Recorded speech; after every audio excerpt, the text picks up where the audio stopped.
Bwana Yesu asifiwe na Bwana Yesu na apewe sifa. Mungu wa mbinguni akubariki sana.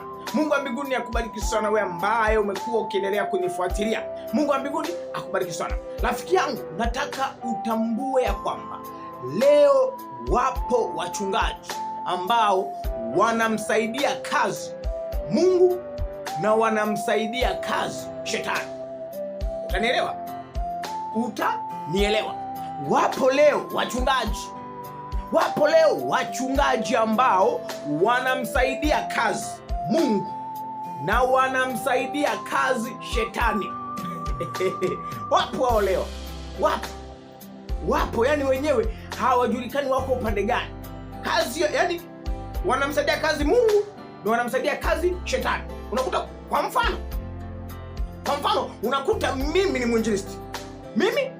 mwinjilisti. Unakuta nimegombana na mchungaji wangu. Nilipogombana na mchungaji wangu, tumepishana na mchungaji wangu. Yule mchungaji wangu anachukua simu, naona hii ipo makanisani, ipo kabisa. Unakuta yule mchungaji anachukua simu. Anapochukua simu sasa anaanza kuwapigia wachungaji, jamani, huyu Daudi msimwalike, huyu mwinjilisti fulani msimwalike. Unaona? Huyu mwinjilisti fulani msimwalike. Yaani nimepishana na mchungaji. Nimegombana na mchungaji wangu. Nimepishana kidogo na mchungaji wangu. Sasa anaanza kuchukua simu na kuwapigia wachungaji wenzake, msimwalike huyu. Msimwalike huyu mwimbaji. Msimwalike huyu mwinjilisti. Msimwalike huyu. Mnamsaidia kazi Mungu na mnamsaidia kazi shetani. Kazi ya kuhukumu ni ya Mungu. Ni kweli tumepishana, ni kweli hatujaenda sawa, lakini unamsaidia kazi Mungu ya kuhukumu. Ilitakiwa umwachie Mungu mwenyewe anihukumu kama nimekosea, lakini wewe unamsaidia Mungu kazi ya kuhukumu, alafu unamsaidia kazi shetani. Manake unapowapigia wachungaji wasinialike, manake pale wewe unachangia kuua huduma yangu, unachangia kuua uinjilisti wangu, unachangia kuua uimbaji wangu, unachangia. Wachungaji, acheni hiyo tabia. Umegombana na muimbaji kidogo, simu, huyu bana msimwalike huyu, hiyo tabia, hiyo ni tabia, sio hata na maaskofu ambao mnaonisikia, hiyo tabia sio nzuri. Viongozi wa uinjilisti, hiyo tabia sio nzuri. Mwache Mungu amuhukumu mwenyewe. Unachukua nafasi ya Mungu ya kuhukumu. Yaani hapo wewe ni sawa unachukua nafasi ya Mungu ya kuhukumu. Ilitakiwa Mungu mwenyewe ashuke na amuhukumu kwa sababu ya lile kosa alilolifanya la kuto kumtii mchungaji wake na kuto kumtii kiongozi wake. Umwachie Mungu, sio kuanza kupiga simu, fulani msimwalike, fulani msimwalike. Hii tabia gani? Alafu baadaye tunajisifu sisi ni watumishi wa Mungu. Watumishi wa Mungu wako hivyo.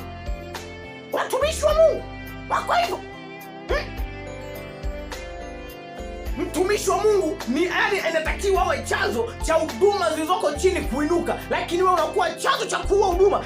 Kwa sababu mtu amekataa kukutii, kwa sababu mtu amekataa kukusikiliza, ndio unaanza kupiga simu msimwalike. Maana wewe unamsaidia kazi shetani na unamsaidia kazi Mungu.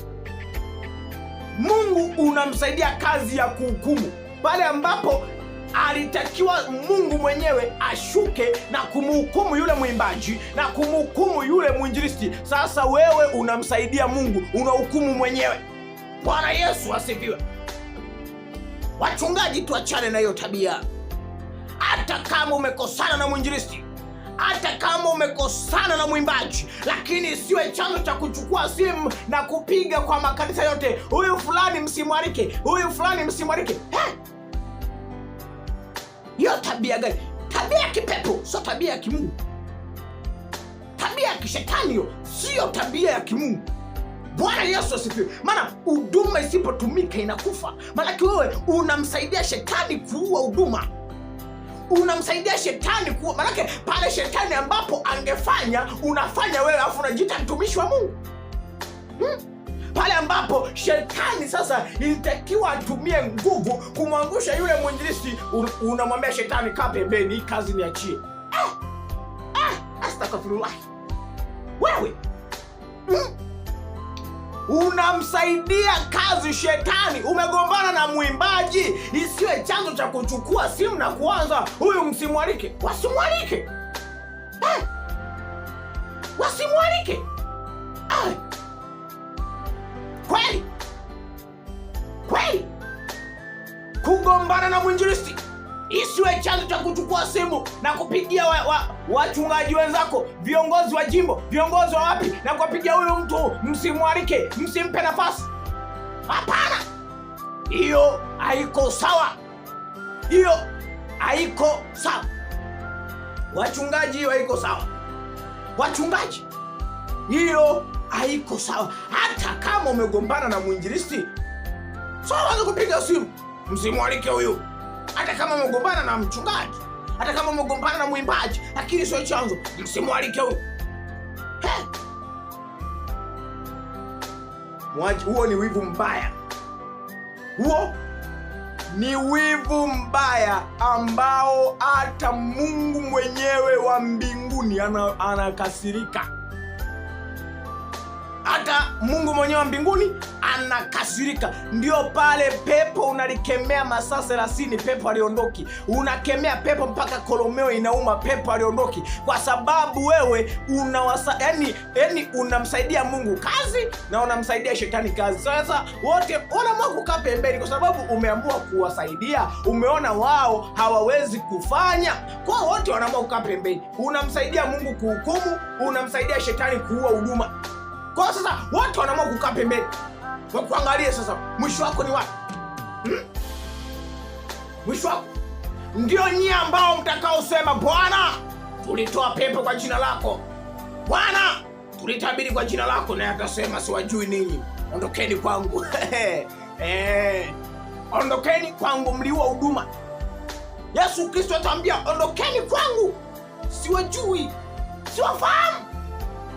Bwana Yesu asifiwe sana. Haleluya. Hizo tabia wachungaji muache. Hizo tabia wachungaji muache. Ni kweli umegombana na mwinjilisti, ni kweli umegombana na mwimbaji, lakini siyo sababu ya kunyanyua simu na kupiga, oya, huyu msimwalike. We, umepewa mamlaka ya kuhukumu, ya kuhukumu.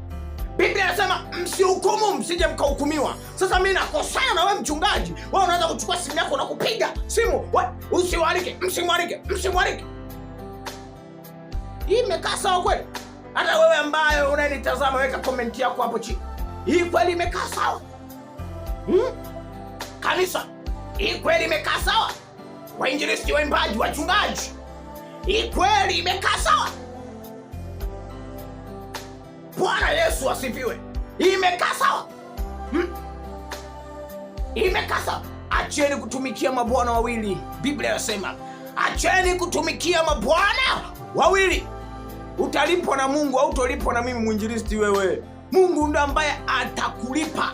Hautolipwa na mimi. Mungu ndio atakulipa. Unashinda kusimama kwenye nafasi yako. Unafikiri mimi ndio nitakulipa mimi? Mimi si nitakulipa. Huyo mwinjilisti ambaye unayepiga simu, halo, msimwalike, huyo hatakulipa. Utalipwa na Mungu. Utalipwa na Mungu. Nasemaga kila siku, duniani hakuna kitu chenye hasara. Katika dunia hii tulionayo, hakuna kitu chenye hasara. Kila kitu kina faida. Ndio maana Biblia inasema, apandacho mtu atavuna.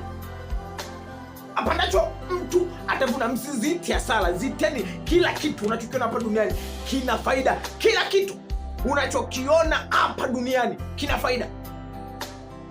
Kwa hiyo wewe panda kuwapigia wachungaji, msimwalike huyu, unapanda.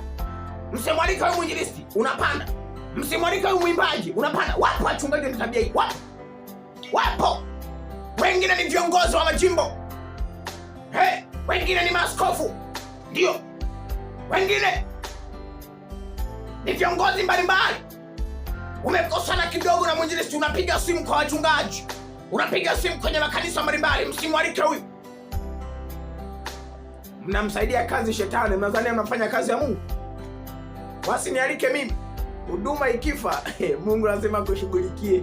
Navyomkubali Mungu, Mungu lazima akushughulikie, kwa sababu umepanda, lazima utavuna tu. Kuna wakati wa mavuno. Ni kweli utachelewa, lakini wakati wa mavuno unakuja. Ni kweli, sio leo, sio kesho, lakini wakati wa kuvuna unakuja. Mungu atakupa mavuno yako sawasawa na lile ulilolipanda. Mungu atakupa mavuno. Piga tu simu. Msimwalike huyu. Piga simu. Wewe piga simu dunia nzima. Usimwalike huyu. Lakini hapo utambua unapanda. Kesho Mungu akikupa mavuno, usimzidishe shetani. Kesho tunaambia vitu vingine ni Mungu anatulipa sawasawa na kile ambacho tulichokipanda. Kwa Mungu anakupa mavuno. Mnabaki tunamkanyaga shetani. Kumbe shetani wa maisha yako ni wewe mwenyewe. Shetani wa huduma yako ni wewe mwenyewe. Mungu anakupa mavuno sawasawa na kile ambacho ulicho